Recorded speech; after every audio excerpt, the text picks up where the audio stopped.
Good afternoon out there, Hoya fans. I'm back at it again. This time I'm going to be coming in with a great guest tonight, Trey Dickerson, former Hoya Great. Will be coming in, joining us in a few. Um, we're real excited about this interview tonight. Um, just really, was a fan of his when he played at Georgetown in the 2017-2018 season. Um, know it's a lot of you guys out there. Um, Also in the comment section, if you got a question for Trey and I get the chance, I will ask that question tonight. Um, he's a great sport, so he'll allow me that. Also, guys, be on the lookout. Gonna have coming up to my channel is gonna be one of DC's finest. They call him Kurt Bone. DC Kurt Bone is gonna be coming on to my show early next week. Here's Trey. How you doing? How you doing? Yeah, doing well, doing well. Been looking forward to this, man. A lot of people. You're a very popular guy, Trey. I So appreciate that. yeah, Appreciate that. yeah, no doubt. How you been doing, brother? I'm doing great, man. I'm doing great. Just out here working out, trying to see, just trying to still deciding what I'm gonna do next with overseas or I got a few G League looks, so just going from there. Okay, that's good. Yeah. How and I Yeah, appreciate you bringing me on the show too. Definitely appreciate it. yeah, definitely, man. Me and you all, at times we'll get in a conversation every once in a while or tweet at each other about something. Because a lot of people don't know you're involved in everything. So you got your eye out there for all types of stuff, man, which Yeah. is cool, which is cool. So look, Trey, I want to get right into it, man, because I want to know because a lot of people, Hoya fans like myself, we only got a chance to really enjoy you 1 year, but you got a big story out there and doing research on you about certain things. It was some things I didn't even know, man, that I found out. So let me ask you this first question: how did you get into basketball? Growing up, my dad played, my mom played, and basically my cousin Sean, he had played, and I always heard the family talking about him, but he never was around. He was away in college, and I don't know if a lot of people know, like Lamar Odom's also my cousin, so a lot of people was Okay. talking about Lamar and everything, and I knew how popular he was from like Hmm. like where we're from, so I Right. just always grew up around it too. Like I live right around, I grew up around the corner from a basketball court, so it was Right. just always like right there. And then that's what all the other older kids did, so I kind of just followed through. I mean, and you come from the great lineage, man, of Queens. I mean, look, man. I mean, Queens is known for two things: point guards and rappers. Yeah, yeah. No, So definitely. yeah, so you either gonna fall into one of them or you might go into both groups. You know what I'm saying? But hey, man, so who are some of the guys? And Lamar was a definite legend. A lot of people forget his legendary run at Rhode Island. You know what I'm saying? And also that great AAU team with Ron Artest and Elton Brand. I think that they were undefeated for years. But a lot of people just remember Lamar from the Clippers or the Lakers in Miami. We forget about the work that he did at Rhode Island. So what was your first memories of Lamar playing basketball? The first one, honestly, I wasn't really around him much until Lamar came back and he played in like Rucker and stuff like. He did a little like he would come back and play in a little street ball tournaments like once or twice, and then that's Mm-hmm. why I would see him play. Besides, around the time I think he was on the Clippers around that time, I think Right. he was fresh in the NBA. That's when I started actually being around him a little more, and then people started telling him like, yeah, like your little cousin, like he could play, and then he started paying more attention to me. So we built a Right. better relationship around that time for sure. Right. And I mean, man, look, when I talk about queens and point guards, one guy that don't get talked about a lot was a little bit before, your time, but you probably got a chance to see a little bit of him, was Derek Phelps. I Oh was a yeah. big Derek Phelps fan because I'm from North Carolina, but I was a Hoya fan. But, I was right there, man, to watch Derek Phelps. You know what I'm saying? He was a shifty guy, kind of a big point guard at the time. But I Mm-hmm. mean, man, he didn't get talked about a lot. But he was like one of my first early childhood, point guards. Yeah, the crazy part about Derek Phelps, my freshman year, I went to Crazy King and he was the Uh-huh. assistant coach on the varsity at Crazy King. Oh, Yeah, so I got to be around him. Like I had a chance to be around him like my whole freshman year. Like he would come and people like I heard my dad and them talk about him, but I never really right. knew much about him. And then people was like, he went to North Carolina. Once you Yeah. say that, it's like, all right, you kind of know the deal. And not just went to North Carolina, but was a producer at Carolina. Yeah, yeah. If I ain't mistaken, a 3-4 year starter at Carolina. I mean, Exactly. yeah. And then I think of other guys like Eric Barkley. I mean, if Uh-huh.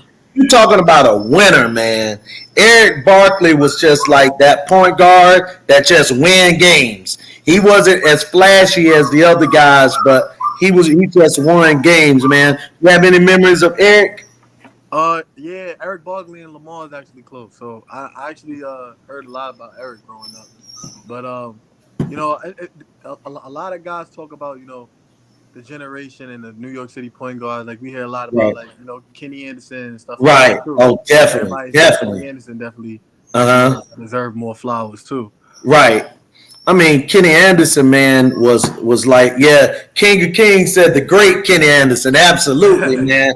And, and I mean, before Stephon Marbury, there was Kenny Anderson. You know what I'm saying? Exactly. Especially at Georgia Tech, because if I'm not mistaken, he was one of the first early ones to start that Georgia Tech going to New York grabbing players. Yeah. Started with Kenny Anderson. Yeah. And that was, and hey man, look, Kenny Anderson was great in college and the pros. I still remember, man. God, man, I'm old, but I still remember Kenny Anderson going in there, and I mean, he could handle that ball, man. And look, we got some other little guys I wanted to say: Speedy Claxton, Kenny Smith. I want to show love to all those guys, Mark man. Jackson. But yeah, oh man, Yeah. God knows, man. Like I say, Queens is known for that. And so, who's your favorite point guard out of all those guys? Out of all those guys, Mm-hmm. are Just from Queens, from Queens. Okay, I say King Smith because Kenny Smith. I had like a relationship with him, so I know Okay, Kenny like on the personal level. So I say Kenny just because the way he carried himself on and off the court. Plus, right. I didn't know Great guy. I always seen him older. I never seen him unless I seen highlights. So you Right. know, I know he was athletic too. Yes, very much so.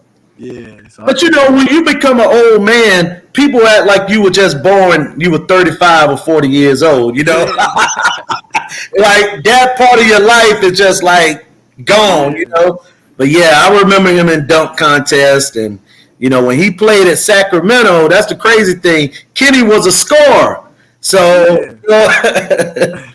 well, I guess when you play with Elijah Wan, you just become a spot up shooter. Yeah. He still could do that too. That's the crazy part. Right, exactly. So let me ask you about Christ the King, because that is a well-known high school that a lot of greats that came from. When you think of high school basketball in New York, Christ the King is one of the first schools that come to mind. The Boys and Girls Club. So it's a lot of different schools, but that's one of the first. Were you in the district, or how did you come about going to Christ the King? Oh, I actually I was getting recruited from Crazy King when I was like in fifth grade. I'd go to the camp every summer, Uh and huh. Bob Oliva was the coach at the time. So Okay. Bob Oliva was the coach, and every year I would go to the camp, and I would play good. And then at the time they had Herb Walker. When I started getting like serious about my high school decision, Herb Walker, he's a tough New York City guard that went to Florida. He was only 5'7". Right. And Come but I on. seen how Oliva treated Irv, and me and Irv built up a great relationship too. And he kind of talked me into like going there. And Mhm. then once they found out I was related to Lamar, kind of like was a done deal. Like it was like, all right, Lamar Right. went here. He didn't graduate from here, but he went here until Mhm. his year. So that's kind of how I got like in this Crazy King situation. Okay. Yeah. And how many years did you end up playing at Christ the King? So Crazy King, I did my freshman year because when I got to Crazy King, Bob Oliva had got let go. Okay. So basically, I got recruited there from Bob Oliva, and then when I got there and I played my freshman year, because at Crazy King you got to play freshman year first year, Okay. and So you then have to like. sophomore you could go to varsity. Okay. Yeah, and basically Joe Arbitello, who's the coach now, he took over and basically I didn't really have a relationship with Joe Arbitello, to be honest. Gotcha. Yeah. Yeah, because I see that you end up going to God's Academy out in Texas, and then you also went to high school in California. So Yeah. how did you end up going to California first, and then ending up in Texas? So I went to California because the Crazy King, I kind of somebody called. Actually, they were at Lamar wedding, and one of my uncle had called. Um, my uncle was at the wedding, and he saw Kenny, and Kenny's like, "Man, what's up with Trey?" And I was going to a public school in New York at the time, and Kenny was like, "What school are you going to?" He's like, "John Brown," and Kenny was like, "Oh, nah, he can't go there. That's not a good basketball school." Right.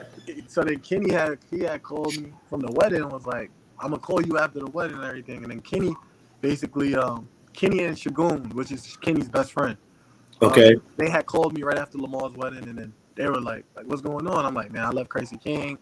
Like, there's a new coach. And, like, I wasn't really in his plans. We didn't really have a relationship." So they were like, "Man, you can't go to no John Brown. Like, you got to come out here then." So then Lamar didn't know about it. So then Kenny was the one who made the move. He went to the prep school and was like, I got a kid. He's a point guard. He's gonna come in. He's gonna listen. He's not a troublemaker. He's gonna change your program around. They was a kind of up and coming program, but they still didn't Okay. have any guys like that. And then basically, I got on the phone with the headmaster, and like 3 days later, I was on a flight to LA, and I went to high Okay. school from my sophomore to senior year out there. Was that like your first time in LA? Nah, Oh, that you. wasn't my first time because when I was in like 5th grade to 7th grade, no, the 8th grade, I used to play AU with Kenny sometimes with Okay. his team, with Aim High, with his AU program. Okay. So we would go to Vegas and then go like to LA and play with Kenny. Well, what speaking because you brought up the AAU, what's your thoughts on AAU ball? Were you high on it, or are you a little 50-50, or what? How do you feel about it? I mean, I was high on it when I played it because I felt like Mhm. that was like the way you got recruited or saw. I Right. feel like now, it's more of like it's more like business, like where Mhm. guys are trying to make money off the players and stuff like that, or selling players to schools. Where back in the day, it was still going on. I feel like like everybody know it was still going on, but it was really more of like a trying to help kids get recruited to go to college for free. Now it's more Right. like more business aspect.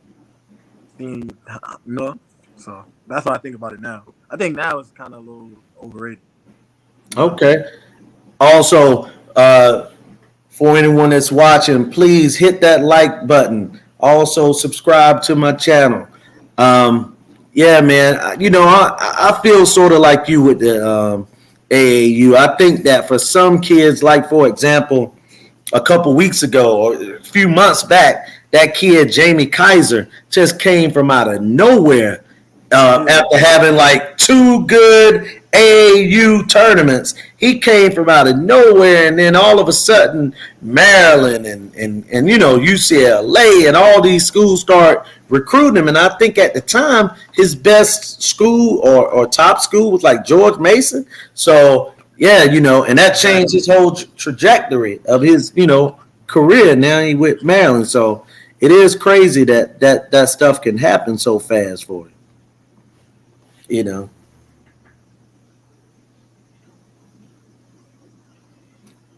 You still here with me? Yeah, Oh, okay, yeah. all right. Somebody had tried to call. Oh, okay, gotcha. Yeah. Yeah, so all right, so now you in California. So you leaving California to go to Texas. What was the move around the move to Texas?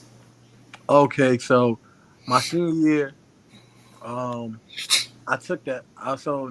Like the prep school I went to, it closed down my junior year. Well, Okay. after my junior year. So my senior year, I had to make a decision. It closed down the athletics program, not the school. The school didn't close down. Right. Too many kids was on scholarship. They didn't have the Hmm. funding for the kids to go there for free no more stuff. So they shut the athletics department down. So now we had a free waiver in California to go to any school we wanted. You know, in Right. California, if you transfer in high school, you got to sit out. So Hmm. we were able to go anywhere. So some people thought like, oh man, you're gonna go back to New York. You're gonna go back. You're gonna stay out here. So I had stayed out in Cali, and my senior year is when I found out about qualifying and having test Hmm. scores, and I didn't know any of that at the time. Like Okay. basically Like the your prep school I coaches was weren't at, telling you? nah, like basically they were just on some like pushing it to my senior year. Like we're gonna focus on your senior year, and basically my senior year, my coach was like, I basically had to find out my GPA and all that, what test score I needed, and basically I took the SAT late. So a lot of the schools that recruited me and stuff kind of like they backed off once they realized I wasn't qualified. So Mm. it was at the point where it was like I was in June going on July. I just got the test score, but I didn't have no offers. So I had to find a way to, I had to find a way to, try to get recruited. And a lot of people, some people telling me go JUCO, and then like Lamar and us, we just felt like it was best to go prep school. We was like, man, you was getting recruited. It's not like you wasn't getting recruited. So let's just go to prep school and then try to figure it out from there. So I ended up um, talking to one of my AU coaches, and he's like, man, I got the perfect situation. It's a school in Dallas. And I actually went to prep school with Pascal Siakam. That was we stayed in Okay. the same, like me and him stayed in the same room. We were roommates. Okay. So I Now, went there. now, He just moved. could you see the Pascal Siakam that we see today, or he developed into that? He developed, but he was a hard worker. But he definitely like he was definitely like still skilled. Like he dribbled up the court at that age and still dunking stuff. But far as like crossing over and shooting jump shots, he wasn't really doing that then. He Right. developed that at New Mexico State. Right. Yeah. All right. So you get to Dallas. You in prep school. You start the grades start to get better. You start to get picked up by schools. Who was your last, or who were you choosing between? Because we see that you went to Iowa, but what were the other schools involved? Okay, so this is where it's gonna get tricky, like on my journey. So basically, I had Rutgers, Arkansas. No, I had Rutgers, Arkansas, and Murray State. That was my final three. Mm-hmm. So I Rutgers went and they took Jerome Seegers. That's from DMV. Okay. They went Okay. and took a JUCO guard. I think he was at a JUCO at the time, Right. or whatever. They took Jerome. Then Arkansas went another direction too. So all I had was Murray State left. So when I got to Murray State, I had went to Murray State in the summer. Like I had Oh, went in the summer. didn't I know went to that. Murray State. Yeah, I went to Murray State Okay. in the summer. It was me and Cameron Payne. That was my roommate. Okay. So me and Cam Payne was roommates. Mm-hmm. Cam had Cam got recruited there too. And basically when I got there late because my paperwork and I didn't get cleared in clearinghouse till late. So Mm-hmm. I came like I think late second summer session. So the guys was already there the first one. So I was like the last one.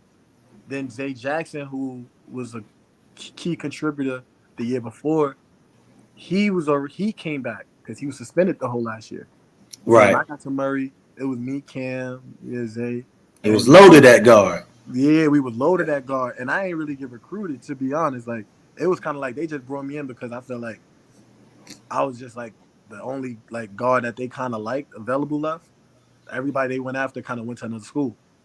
So um, what happened was my AU coach and us we talked it out. They kind of talked to Coach Prone and they was like, Coach Prone was like, man, Trey, just be patient. We got a good player in Zay, this and that, this and that. So my my AU coach was like, man, you ain't really get like the clearinghouse kind of messed my recruiting up like both years. I Yeah. think So they were like, man, like their best choice is to go JUCO, because now you don't got to really deal with it. So that's when I went to JUCO, and then I went to Iowa. So I went to Gotcha. JUCO for a year. And where did you play JUCO at? I played JUCO at Williston State and North Dakota. Gotcha. I went to Okay, Williston which State. Yeah. that ends up being a part of the story later. So you get to Iowa. Now No, I'm no, one of no. the okay. Williston was Go ahead. before. Williston was before Iowa. That's when I Right, went I'm to saying Iowa. after Williston, Yeah, after you get to JUCO, Iowa is one of the teams that is coming at you hard, right? yeah. Okay, and that's good basketball in the Big Ten. Exactly. All right, so you only play 1 year at Wollaston. Yeah, I played one. So I played 1 year. Like before I committed and signed there, because I went there in September, like basically Mm-hmm. right before the semester started. And I'm like, Coach, man, like, I'm like, man, I should have been in the D1, this and that.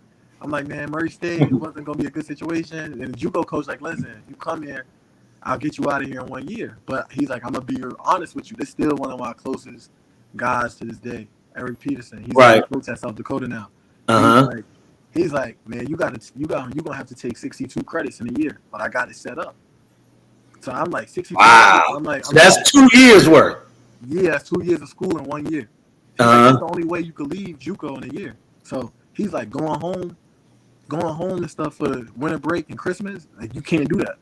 So I stayed at school the whole year. Like I was taking like three courses for like 3-4 weeks during the winter break. And then I had to take spring break. I had to stay and take classes. I did all that so I could get out of JUCO in 1 year. And then when I went to JUCO, I was a JUCO All-American, and then I finished out ranked #1 point guard in junior college. Okay. So that's when Iowa and everybody started jumping in.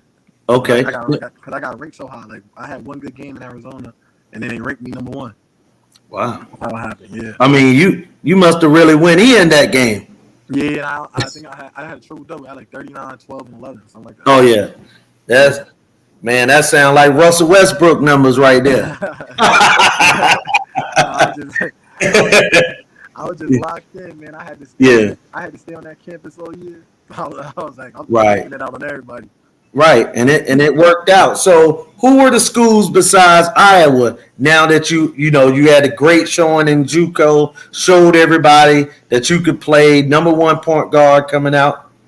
Oh, I had the list was crazy. I had Oklahoma State, Arkansas, Oregon, Purdue, St. John's, Nebraska, Marquette. I had a bunch of schools. I ain't gonna lie. The list was crazy. I had almost every high major except Duke, Louisville, Kentucky, and North Carolina. I almost had like every school. It was somewhat. So what made you decide on Iowa? They were like the first. They was like one of the first high majors to actually come out and see me, and they saw me. They came and saw me when I first went to Williston. You know, you in JUCO, you got jamboree, so you playing like October before the preseason. It's like a preseason tournament. They came to see me when I transferred to the JUCO, and then they came later on in the season. So I felt like they always kind of like kept an eye on me. All the other schools, like Oklahoma State, offered me without even seeing me play live. Like they just offered me because other schools offered. So I was like, all right, like that's when I knew, like, all right. Like, that was like it. Like this not genuine. Like they ain't even come see me. Right, they ain't seen you play. They just doing it off your rankings. Yeah, they just doing it off rankings. So that's when I knew, like, okay, like rankings mean something to some people. Mm-hmm. So yeah. No, go ahead. No. I'm just saying. So yeah. So Iowa was just like, I don't know. I'm big on loyalty, so I feel like they were there from the start, or one of the schools I was. And you know the thing with I actually been to Iowa before, being in the military out in Oklahoma. So I know that was a kind of but I guess going to North Dakota kind of helped you as far as Iowa, or it didn't matter to you what the outside life, or if it was cold, hot, whatever, you just wanted to play ball. Was that your mindset? Yeah, that was always my mindset. Like I like, man, you could put me in you could put me in, you could put me anywhere. If it's a good situation, I could play basketball. Like Right. I'm gonna live through it. Like I know being back in Queens, I know how rough it was growing up. So when you're away and you could just focus on basketball and school and stuff Right. like that, that's important. Like I don't really care where it's at. Like North Dakota was like it was rough because it was always cold. Like it was negative 20 Right. degrees every day.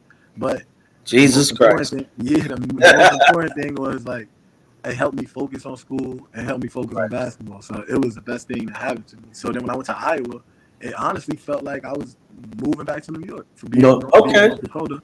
Yeah. Right. Now, okay, so the 1 year at Iowa didn't work out as much. It looked like you had some trouble getting playing time.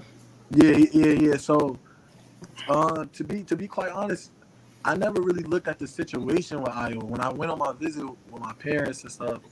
Because look, Kenny wanted me to go to Virginia Tech with Coach Buzz. Okay. Buzz had called Kenny, and Kenny was like, we kind of still like talk about that to this day. He's like, man, you should went with Buzz. Lamar wanted me to go to Rhode Island with Preston Murphy, who's like his close friend. And Kenny was just like, yo, you got to have somebody that have a relationship with somebody in the staff. Like they cool, like Iowa cool, but then I was like, nah, but like I'm big on loyalty. And Kenny's like, yo, this game don't have loyalty in it. Like it's no loyalty in it. Like you got to do what's best for you in this business. And I'm just like, and Kenny like, yo, man. And then my JUCO coach said it too. He was like, man, they got 2 guards that started. That's only going to be juniors. Like, and I was like, man, I'm not ducking a challenge. Like, I feel like I could go in there and play over them. And he was like, they were like, it's not about that though. It's about experience, knowing the system. Like, you thinking about I'm better than these dudes, or that's how you think. You're confident. You confident in yourself. And they were like, it's not always that. It's like, can you run a system better than them? You might be better than them overall, but do you know the system? Like. Right. So when I got there, everything was cool. Coach Fran told me, I had a chance to play big minutes, but he wasn't going. I think honestly it was a patient game with me at Iowa. I think I went in there, being ranked so high and having so many schools. I think I went in there with the mindset that, kind of some entitlement. Like I felt like I was entitled to play a lot off the like off of everything I had. And I went in there. I work hard wherever I go. So I went in there and worked hard. But I think, honestly, now me being older, I didn't really know the system as well as they did, which like hurt my playing time. Yeah. And Fran McCaffrey, great coach too, man. Very underrated coach. I guess coaching in Iowa does that, but he have those guys in the NCAA tournament every year. Exactly. Now, so it didn't work out, so you decide you're going to transfer. Yeah. And when you start the transfer, or were you just looking at a couple schools, or you knew you wanted to go back to, if not North Dakota, South Dakota? How did that come about?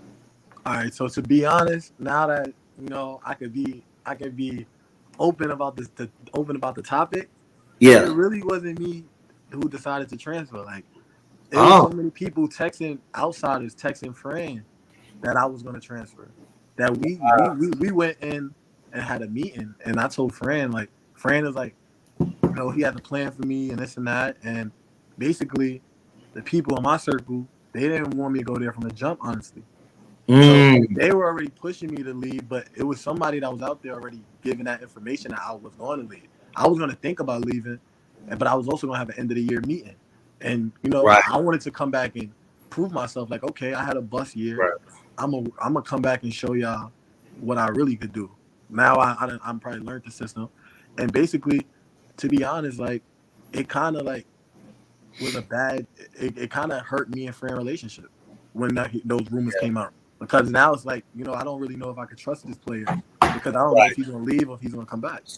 So he was thinking that all this was coming from you, that you was feeding people that, hey, I want to go. Not directly from me, but from people in my camp. So obviously, he thought I was talking about it to people, and it was getting out. So it kind of like our chemistry just kind of like died down, and at that point, it was just like, okay, like if I come back, I'm definitely not playing this year.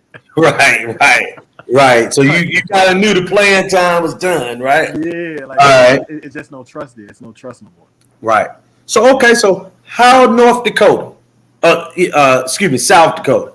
So South Dakota was pretty easy. It was a pretty easy decision because When I transferred from Iowa, I still had like a bunch of like big schools, but at that point, I didn't care about like the hype or anything. I just wanted to go somewhere and produce and play and try to win. I always wanted to experience like playing in the tournament and Right. being a big part of that. So Right. South Dakota was easy because they hired my junior college coach as an assistant. Oh, okay. So it was like, okay, like I have a guy there that I've been with before everything. Like this is a Right. guy who helped me get through taking 62 credits in a year. Like all the trust. Oh yeah. Like all the You trust. trusted him. Yeah, and this is my guy outside of basketball, like bigger than basketball. Mm-hmm. So that was a real easy decision. I actually had a Seton Hall with Tiny when Coach Tiny Morton and then was Tiny was assistant there. I think that was the year Whitehead was leaving to the NBA. Oh yeah. And then I had Clemson and then like UAB and stuff. But I was like, I told all those schools like, man, I'm not even interested. I'm going to South Dakota. Like I knew from the rip I was going to go there. So I went up to South Dakota on a visit, committed, and then that was the done deal. Yeah, and you had a great season there too, man. Appreciate that. Yeah, and in South Dakota, unless you're a real basketball junkie, you don't know that South Dakota and North Dakota be playing good basketball out there. Exactly. Exactly. We see it in the tournament, like just because sometimes you can judge a school according to seeing 3 or 4 white guys on the court. And but I judge it on 29-4, 30-3, 28-4. You know what I'm saying? Like they always carry a great, record and they beat teams every single year. They can't be slept on. No, they definitely can't. Definitely can't. Yeah. So, all right. So you go to South Dakota, have a great season. How did we get to Georgetown? Okay, so when I go to South Dakota, they're trying to give me a waiver to play right away. Mm-hmm. Iowa denied the waiver. Wow. So when I spoke to Iowa and I said I was going to leave, they told me they were going to approve the waiver. They told people in my camp they were going to approve the waiver. So I was like, okay, I'm good. They said just know you can't go to no schools that we play against, or you can't go to another Big Ten. And I was like, all right, cool. I ain't gonna go back to the Big Ten, and I know for sure I'm not going back to the Big Ten. And all right, like I'm not gonna go to the school that I play against. So, because I already knew I was gonna go. I knew I was going to South Dakota. Right. I knew South Dakota didn't have the schedule. So I go and South Dakota's fighting. They fighting to get me cleared. And I'm gonna be honest with you, that was God's blessing because I needed a year to mature and get better. Right. I needed that year. And when I went there, it was me. It was 2 other guys sitting out with me. Matt Mooney that ended up at Texas Tech, and he played a couple 2 ways in NBA. Matt Mooney sat out with me the year with me, and then Carlton Hurst, who transferred from Colorado State. So it was like 3 high major dudes that was sitting out that came to low to mid major. Right. So Carlton and I was going to be juniors. Mooney was going to be a sophomore. So we built a chemistry that helped us the next year. And the next year, we won them their first ever regular season Summit League title. And we all 3 had solid years. And we did stuff like that was the first year they ever won 20 games. Mm-hmm. And then that was the first year they ever went to a postseason. Right. We played Iowa in the NIT. Right. So there you go. So it came all full circle. Yeah. So like that was like I say that was like one of the that was like a God blessing because if I would have played that year, I would have had 1 year with Mooney in them. And now I don't know how that year would have went because the team the year we all sat out, that team struggled. And we saw how they struggled, and it motivated us. We was like, "Nah, we about to turn this around." Okay, and y'all did. Yeah, we about to turn it around. And also, you scored 10 points against Iowa that game. Yeah. Came back, got your double figures. So nah. That wasn't enough. That wasn't enough though, man. Because that game, I played well the first half. Second half, early in the game, around probably 14 minutes, 13 minutes or something like that. I had got elbowed on a break, and I went out the game with a concussion, so I didn't finish that game. So that's You could have got 20. that's what I was going. I was going. Right. Right. And look, and that year you shot 34% from the 3-point line, which is solid Okay. I didn't know because that. it was good because you had the reputation of just being fast, you know what I'm saying? And guys felt like they could give you the outside shot. So you have to honor a person that's shooting 34%. Exactly. You got to honor the shot. So at the season ends, and what does Trey say as the season ends about his South Dakota experience that leads him to thinking of transferring? Okay, so Which, let me say this: everyone transferred from mid majors, it seemed now, but at that particular time, there were still guys that played it out. So, what made you say I gotta go? okay, so I wanted to run it back. I wanted to run it Okay, back. After we lose at Iowa, we get back to campus. You about to have those end of the year meetings right, about next season and stuff like that. right. We're all in a calf, and we see a tweet. Craig Smith, South Dakota, to Drake. Like our coach leaving, our head coach leaving. Yeah, right. So we sitting Uh there, we're like, oh. whoa. So now some of us is texting Coach Smith. We not getting a response. Oh my God, he's ducking So you. so that athletic director, he comes to me, Mooney, me and Mooney and I. And Hmm. he's like, yeah, Craig's up in Des Moines. He's at Drake. They offer him more money. He might leave. So now I call my JUCO coach because that's who I got the relationship with. That's who, like, I got a relationship with my head coach too, but like my JUCO coach, like we're like Right. we're like family. So I'm like, yo, Coach P, like, this true? So he called me. He like, man, me and we had went out for lunch, and Okay. we're sitting there. And he's like, yeah, he might take it. I'm like, listen, I respect the decision. I just want to know so I know what to do with myself. So he's Right. like, I'm gonna try to go for that head coaching job. I said, if you get the head coaching job, I'll stay. Right. So basically, we're not hearing nothing for a couple of days. Hmm. So I'm not even getting a text back or response. And then my JUCO coach he's kind of still unsure because he don't know. It ain't his decision. Right. So our head coach is kind of like, that's his business. That's him making a decision with his family, which we all had to respect. Right. So at that point, I'm like, man, I ain't gonna lie. Like, I gotta test the waters. Like, I gotta do something just in case this is a thing. So I enter my name in the transfer portal, and I say 2 days, no, not 2 days, probably like 3 days after I enter the transfer portal. The first day, I get a call. It's Coach Kirby. Okay. So I get a call. It's Coach Kirby. He's like, yeah, send me your mom's number. Coach Patrick Ewing is going to call her tonight. So I was like, all right, whatever. Like, Now hold on now. This is you're a New York guy. yeah, And somebody call your phone and say, hey, Patrick Ewing wants your mama phone number. yeah. I'm over here I'm like, all right. Like, I think I was doing a paper, and I was just like, all right. I had my headphones down, like, whatever. And then like 20 minutes later, my mom called me like, yo, I just got off the phone with Patrick Ewing. I'm like, for real? I'm like, what? She's like, yeah, like your dad right here. Like, we just got off the phone with Patrick Ewing. I'm like, hold on. I'm like, so all right. So then 2 days later, our head coach called for a meeting. Mm-hmm. So now at this point, I talked to Coach Pat, John Beeline at Michigan. Mm-hmm. I forgot. I know it's Dave Lato from DePaul. Gotcha. Memphis, I think what's name was there. I forgot his name. The coach before Penny. He was there. Mm-hmm. Coach Tubby. Tubby Smith. Yeah. Yeah. And then there was a few other schools. Like Seton Hall, they reached back out. Kevin Willard, and we had went to the team meeting. So I'm just thinking he about to walk in and tell us like, yo, I'm out, like this and that. So we in the film room. He walk in, and he like, I'm coming back.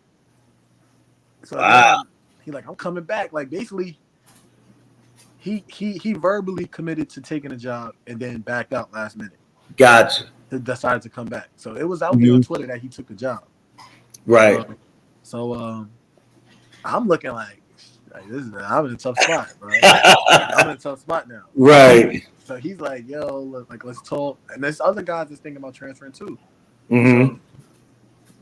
So basically, me and him had a few conversations, and you know, I just told him like, like it kind of was a little rough because I didn't really know the situation. Like if I knew more that he was gonna come back, or like I didn't know. He kind of just left it in the air. So I Yeah. had to do what was best for me, So Yeah, because that's what it sounds like is that his silence when y'all was reaching out kind of yeah, led everyone to think, oh man, so he looking out for himself. We have to look out for ourselves. exactly. So I'm seeing it all over, and then we gotta see understand too. We're young college athletes. We all over Twitter and stuff. We seen it all over Twitter. I'm like, man, he gone. I'm screenshotting it, throwing it in the group chat. Like, man, he gone. Like, like Mooney over here. Like, man, let's just wait and see. Because the athletic director, he trying to tell us like he gonna let us like kind of like help him pick the coach. But at that point, I was just like, man, like So Georgetown was well. I was supposed to. Coach Pat's like, man, I want you to come on campus. I want you to come visit. So I go to Georgetown. Coach Pat had just took the job too, and Right.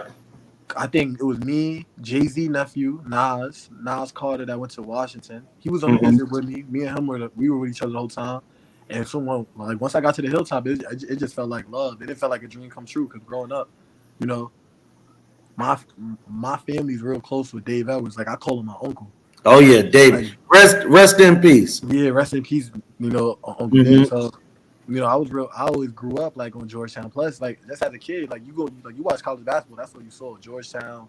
I'm not gonna say the other team, the rival team, but I'm Right. Georgetown. Right. Schools like that, UCLA and stuff like that. So Hmm. it was like a dream come true. Like I felt like I was dreaming. So, you know, I went up there. I was with Coach Kirby, Coach Pat. Otto Porter came up there, and he was working out in the gym, and it felt like Jeff Green was up there. It felt like a family-oriented school. So I was like, nah, like I like it up here. It's not, and it's 3 hours, 3-4 hours driving from home, so my family Right. can come see me play. I felt like I loved Coach Pat energy. He was a cool, great guy. Coach Kirby, great guy, and Caleb and the guys that was there was cool. But I think I came there in spring break, so it wasn't even like no students on campus. Right. And I was supposed to go from there straight to Seton Hall in Michigan. And then I just called on my visits off. I was like, man, I'm going to Georgetown. So I had committed.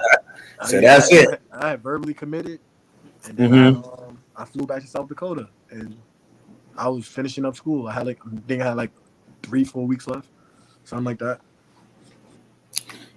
Now, so you're at Georgetown. Now, listen, I'm not going to put any of my personal thoughts into it to start any controversy, all right? Yeah. But listen, so that year going on, so I'm watching, all right? Now, I see after, I believe, the Butler win, maybe another game. I'm not for sure exactly. But I remember Georgetown is 15-10, Mm-hmm. fully in line to go somewhere. You know what I'm Mm-hmm. saying? I just want to ask this because I know that you were close to all the guys. I just got a question I always wanted to ask. All right? You Mm-hmm. don't have to answer it. Uh-huh. What was the love connection with Jonathan Moore? With Jonathan and I. No, just, the love connection that coaches had with giving him a lot of playing time. I'm just wondering. Oh man, like to be honest, John was one of I'm gonna be all the way honest. John was one of our hardest workers. So Yeah, I think people, I think obviously people have their like opinions on him, but right. to be honest, he was one of our hardest working guys, and he was a Yes, guy who always tried to keep guys in line. So I felt like what coaches preach, they had to kind of stick to their words and rewarding guys that do stuff like that. right. So I think that as far as fits, I don't think the fits matched But I think when you preach that you want guys to do this, you want guys to do that, He did you all kind of that. have to, you kind of have to stick to your word on that and reward those guys. But then, to be honest, in another way, you also got to do what's right for the team and reward the team we're trying to win. So it falls both places, to be honest. And actually, I am going to give, the coaching staff some credit there too, because near the end of the season, they kind of start pushing you a little more into the playing time over Jonathan and everything. I always thought that was a strange match. You know what I'm saying? But It's what a strange fit. You know what I'm saying? Like normally, and what's your opinion on this? That when the ex-coach leaves, normally all those players go with them. You know what I'm saying? Because normally a different style is going to come into play. And with Georgetown, it was a massive different style. yeah, nah, it was definitely a massive different style, and I think a lot of those guys thought about leaving, but then when you see the coach that came in, a lot of Right. those guys rethought their decisions, and also it's a lot of stuff that happened that I could have controlled that made me get the back seat because I came into Georgetown hurt because I was out Oh, didn't in know LA. that. I was out in LA hooping, and I was just like hooping because I had to finish school. I had to graduate, so I couldn't go Mm-hmm. to Georgetown until July. John and all of them was there in June. So when I got Gotcha. to Georgetown, I had I had to get I had to get a PRP shot in my knee. Mm, So I sat out all the way until October. right. But I was gone for like I didn't have no chemistry. I was a new guy, and then I didn't have no chemistry with the players. I played one Kennedy League game, and then they shut me down the whole summer. So I shut down, and then around October, I felt myself forcing myself back because I was a fifth year. So I was like, nah, I gotta play. Like I gotta rush back. And when I tried to rush myself back, I didn't come back as the South Dakota the South Dakota guard that they recruited. It took Right. me a while to, you know, get myself back to where I needed to be. And you missed a couple games in there too. I Yeah, saw that. You was injured a couple games. yeah. So like I was really like I was battling to get back in first of the game shape that I needed to be in. And then also just my comfort, like using my speed and learning the system. I had to put everything in so fast and try to learn it because the season was right there when I came back. And just looking at the way that Pat plays in the Georgetown style, uh, guards like yourself, speedy guards, is I think the best.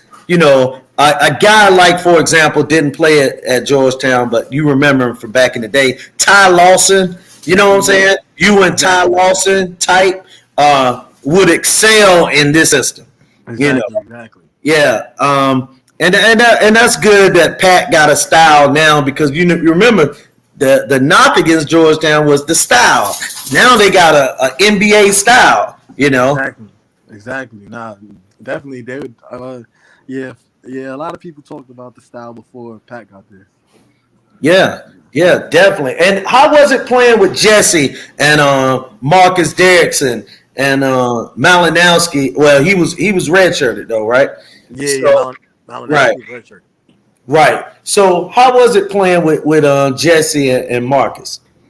Man, it was honestly it was honestly a blessing because I never played with no bigs that could really pick and pop like that. Oh yeah, definitely. With Jesse, it was more of a pushing him thing, like just getting so like because he could dominate almost every game if you get the right Jesse. So it was just more just keeping Jesse confident and then trying to feed him. And then Mark was just the guy who was like, man, I'm gonna go out here and kill. Like I don't care. I don't need nobody else to push me. Like, I'm gonna do my like I'm out, Right. I'm out here to kill, and that's what I'm gonna do. Like Marcus, he gave like that was my roommate, so we were real close, and Mm-hmm. he gave me all the advice on the Big East and what to Mm-hmm. expect, what not to expect, and you know how to maneuver around Georgetown and stuff like that. So I knew I knew how Marcus' mindset was from the jump. Trey, quick question, man. I'm still puzzled how Jesse Govan is not in the NBA. Mm-hmm. Because to me, he seemed like everything that a big man is today in the NBA. You know what I'm saying? is probably one of the best big man shooters that I've seen. I just have to be honest. Like from 22, 23, I don't think if he open, I don't think he gonna miss. You know what I'm saying? And like Derrickson was that type of shooter as well. You know, them was probably the two best big man shooters that I've seen. What do you think is the reason that particular Jesse, because Marcus got his day in the NBA, why Jesse hasn't? To be honest, Jesse is automatic when you talk about that jump shot. Because I remember, listen, he gonna make every shot. But right with Jesse, I think it's more opportunity. I think the right team hasn't just given him an opportunity yet. I think he hasn't went to a system where they know how to use him, or it's the NBA, or they care to know how to use him. Because at the end of the day, it's about starting from the bottom and bigging up. And I think part of it with Jesse is, Jesse didn't really get a NCAA tournament experience to get that exposure for the right people to see him. Because a lot of the opportunities come from winning too. Right. So I feel like that's a thing. But I know Jesse could play in the NBA. Like from the bigs I've seen and we see today, like he definitely fits in this era. Yeah, definitely. I mean, like I say, man, it would whomever's supposed to be the best shooting big man, I want to see them shoot against Jesse. I don't care who it is, Like seriously, I ain't never seen a man that automatic and that big, Yeah. So, all right. So, overall, how would you rate the Georgetown experience, though? Man, I'm not even exaggerating.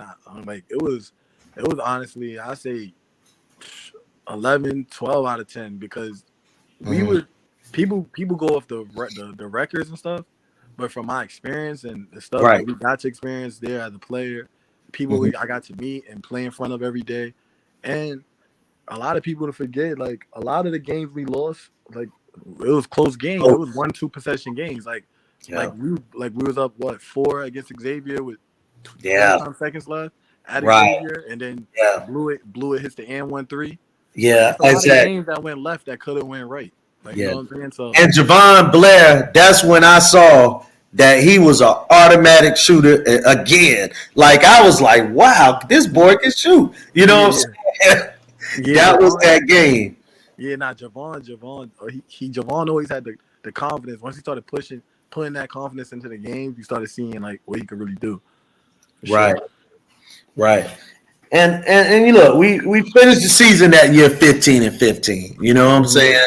And I don't know what happened at the end, but it looked for a time that Georgetown at best might be an NIT team at least. I still thought it was an NIT level team that could have slipped into the NCAA, which was kind of surprising for his first season. I wish you could have got one of those COVID years that guys be getting now, because that's all we needed was one more year with you, man.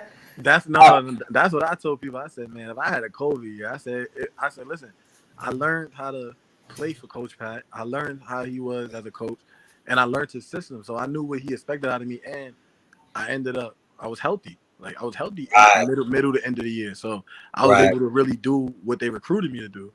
Right. I definitely wish I had one of those COVID years. Man, it was definitely a crazy year. It would have been fire to have you up there with a team with a Kenjo and Mac coming in and stuff, man, with Blair. Oh man, that would have been fire. Let me ask you this, man. I can't get you off this line without knowing this. I'm a name off a list. I want to know your favorite rapper from Queens. I got guys on the list: 50 Cent, Cool G Rap, LL Cool J, Nas, Roxanne Shante, Prodigy, Run DMC, Ja Rule, Chuck D, Phife Dawg, Jam Master Jay. Look, man, when I name all that list, right? Then we got some. Now we was talking about NBA and college, but look, man, I just named off some Hall of Fame rappers right there. You know what I'm saying? Mm-hmm. Some Hall of Fame rappers, all out of the bridge, man. The QB. So, what's your Mount Rushmore on rappers, man? Because I be seeing you talking about it. So here's your chance. Yeah. From Queens, okay. I'm going Nas, 50 Okay. Cent, LL, and Run DMC. Oh man, that's that's it, man. You look that list you right there that you name. You know that could go into regular Mount Rushmore rapping. Yeah, You know what I'm saying? That's yeah, just how the same neighborhood. yeah. Like I definitely, but you see, I had to name 50 Cent first because Right. we from the same area. We from Southside. And Okay. Okay. Yeah. 50 and Nas from Queensbridge, and Right. then those two LLs and Run DMC. They really like from Hollis. Though. They like other side. Yeah. Oh man, I'm about to get you in trouble with this one. This came this came from King of Kings in the chat. He Yeah. said, "This is a question you're gonna love it. Who has the best basketball talent, New York or the DMV?" Oh, I'm going to New York every day. Just for the record, I'm going to New York every day. Oh DMV, man, I know DMV you're right now having got more some NBA battles players. with that question. Yeah. Real battles. I mean, because you got, now new school with the, Kevin Durant, you know what I'm saying? And just, and what was the documentary, All in the Water? All in all, yeah, yeah. Yeah, so, but New York, the point guards from New York, though. So that's something, man. Stephon Marbury and Kenny Anderson, them guys. Um, Yeah. I don't know. New York might have them because, man, New York got so much talent that we forgot about. Yeah, You know yeah, what I'm yeah. It's a saying? lot of guys. Yeah, a lot. So, Trey, after you finish Georgetown, all right, and you graduated at South Dakota, right? Yeah, I graduated. Okay. So, what did you do when you first graduate? How did life kind of change for you? Because you used to going to school, you used to going to classes. Now there's no more classes. What did Trey do when he left DC? Oh, so when I left, I actually well, I signed with an agent while I was still in while I was finishing up school, Mm-hmm. and and the agent basically was like, so I had a few agents trying to recruit me, and some of them was like, oh, like you want to do some NBA workouts and this and that. At the time, I was talking to Lamar a lot, and I was just like, man, I ain't have a good year. We ain't win, like man, this and that. So I was like, man, I just want to go overseas my first year. I just want to go, you know, and experience that, and get a healthy year and then try to come back. So the thing that was different was just the free time I had. Like all I had to do was focus on working out. I didn't have no school. I didn't have Right. anything. And then I think I was in Chicago working out. I Mm-hmm. think I was in Chicago. I think the agent I was with, he had me in Chicago. Yeah, I was in Chicago. I was in Chicago working out. And then I know around like I don't want to say middle July or August, I had signed my first overseas deal, and basically it was just like you wait until you leave overseas. So the team they booked my flight, and then I went overseas my first time. Like actually, when I got over there, I'm thinking like I'm going on a vacation, and I had to realize like nah, bro, you here. Well, where was your first team? Where were they located? Oh, so they was in Cyprus. I was like basically like right between Greece and Turkey. Okay. So I had Oh, it's beaches out there. yeah. Yeah, so I had Yeah. one year. I So had I one can year. understand the, vacation mindset.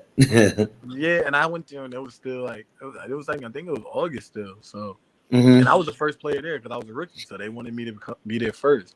The other Okay. guys didn't come till like 3 weeks later. So I Hmm. was there, and it was still summer. A lot of people from like the UK and stuff was visiting, and I'm sitting Hmm. here. I'm like, bro, like I'm going to work out every day, and it's chill. It's not like Georgetown prepared me definitely for the professional game, so I was fine as a rookie. And Hmm. I was just like, dang, like, you just start seeing the time difference, and when you going to sleep, everybody else waking up. When you Right. waking up, everybody else still sleep. So it was just experience like that. Okay. Now, where are you playing at? So now I just got back this past season from Israel. I was in Israel. Okay. So right now I have like 5, 6 overseas deals on the table that I'm still deciding, but I also have like three like NBA, G League and stuff like that, like interest. So I'm kind of deciding what I want to really do this year. I Mm-hmm. know, so I should know that within probably the next 2 weeks. I All should know right. what I'm gonna do. I know a lot of the overseas teams kind of like trying to push me to come right now, and they know I have like obviously like the G League interest, so they being patient with me, trying to see what I decide to do. But that's really what I'm deciding right now, where I'm gonna play this year.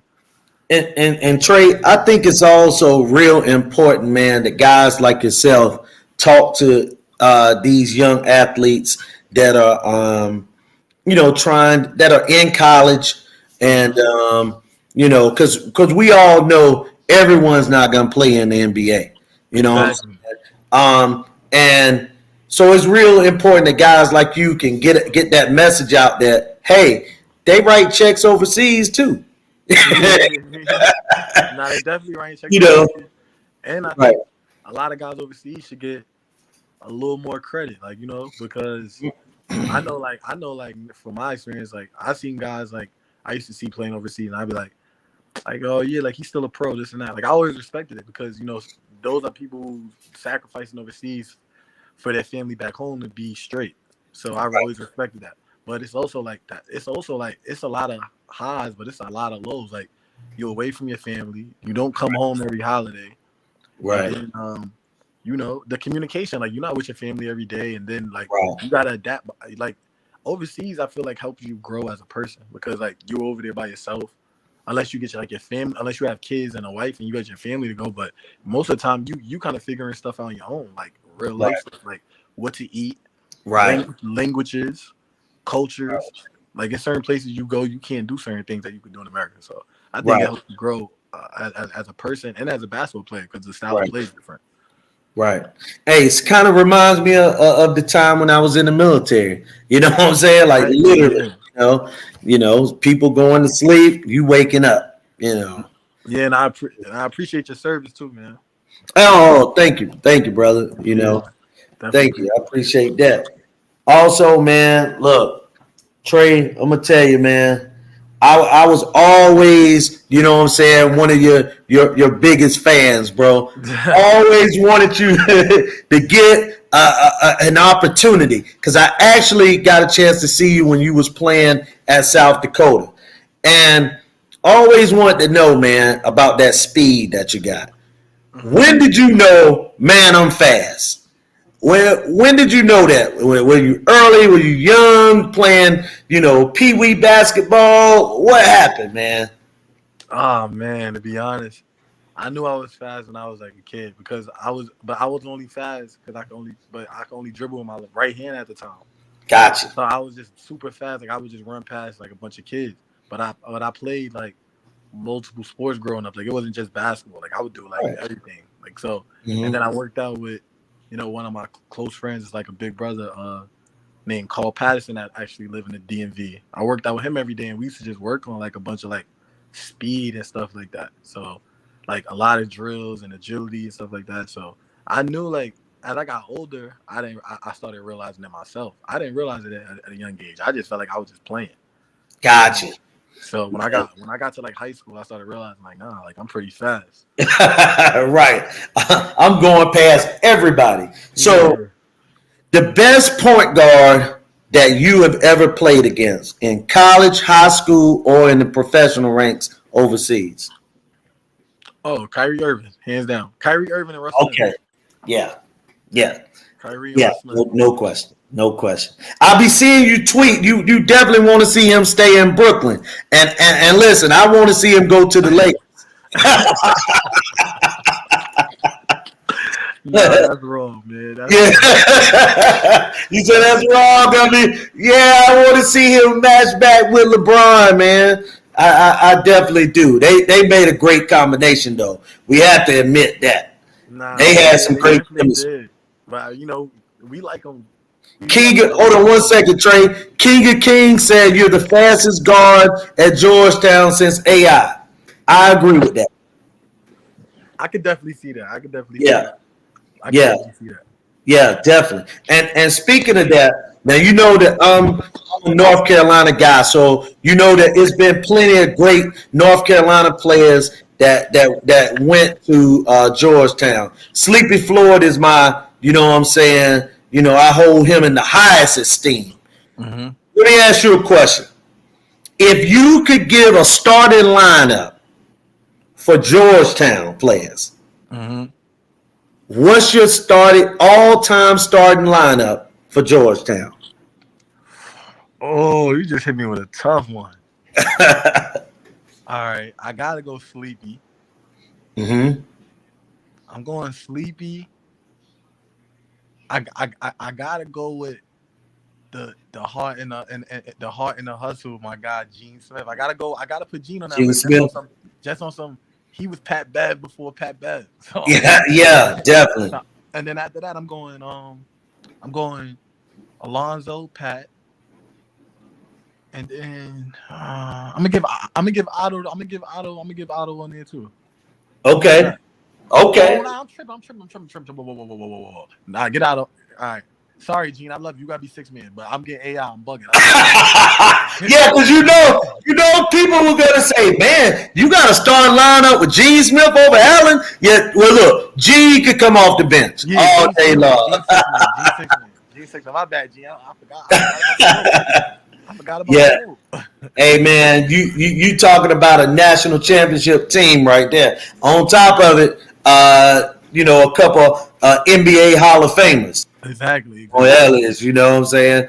Otto Porter, it's funny that you brought him up because Otto is like one of the most underrated Georgetown guys from the past or from right now because he's so versatile, man. I mean, he one of the most versatile players to ever come from Georgetown. But maybe it's because he played in that Princeton offense that, people don't revere. You know how that go, man. People don't revere people that play differently, you know what I'm saying, like they do if he was running and gunning for the father, Yeah, I can say that. It's definitely the system. Yeah, because he could play some defense too. That's another thing. He was what they call two-way player. Exactly. No, I'm definitely That's why I had to put him on that list. Right. Definitely. And shout out to Otto also for helping Golden State. And I believe single-handedly him and Anthony Wiggins. Mm-hmm. Andrew Wiggins, I meant. Wiggins, was single-handedly the reason Golden State won the NBA championship this year. So that means role players matter. They definitely matter because they definitely picked them up a lot of games. Okay, let me ask you this before I let you go. What other sports do you follow, man? NFL, and then really NFL and just boxing. Good, because I'm a boxing guy from watching me. So I also do a boxing show a couple times a week. Who's your favorite boxer right now? Oh, Shakur Stevenson. Oh, okay, Shakur. Yeah, I like Shakur. Mm-hmm. Representing Brick City. Yeah. Also, hey, that guy could fight in any era, man. Yeah. Any era. And I just love the confidence and the mindset. I'm a fan of him. Yeah, definitely. But look, Trey, hey, man, I appreciate you coming on, brother. Can we get you again on J Street Sports, man? Man, J Streets, man. I appreciate you having me. You can get me anytime, man. Hey, anytime, man. I hope you enjoyed this interview, brother. You got a chance to talk some rap. So I'm going to hit you up online about that, man. But, yeah. Hey, little brother, take care, man. Thank you for coming by. And, good luck with your decision. Let us know what you decide to do, man. We're rooting for you. Nah, I definitely appreciate that, man. I definitely appreciate you having me. Definitely. Yeah, anytime. All right. Take care, brother. All right. Thanks. You too. Yes, sir. Thank you, King of Kings, and everybody that came on. That was the great Trey Dickerson right there. Former Georgetown player. I'm going to go right now. We're going to end it. Just to let you know, we got some upcoming shows coming up. We got DC Kurt Bone that's going to come on the platform. Also, I'm going to be doing some boxing shows, but I'll definitely be back with some more Hoya news. Everybody have a good night and take care.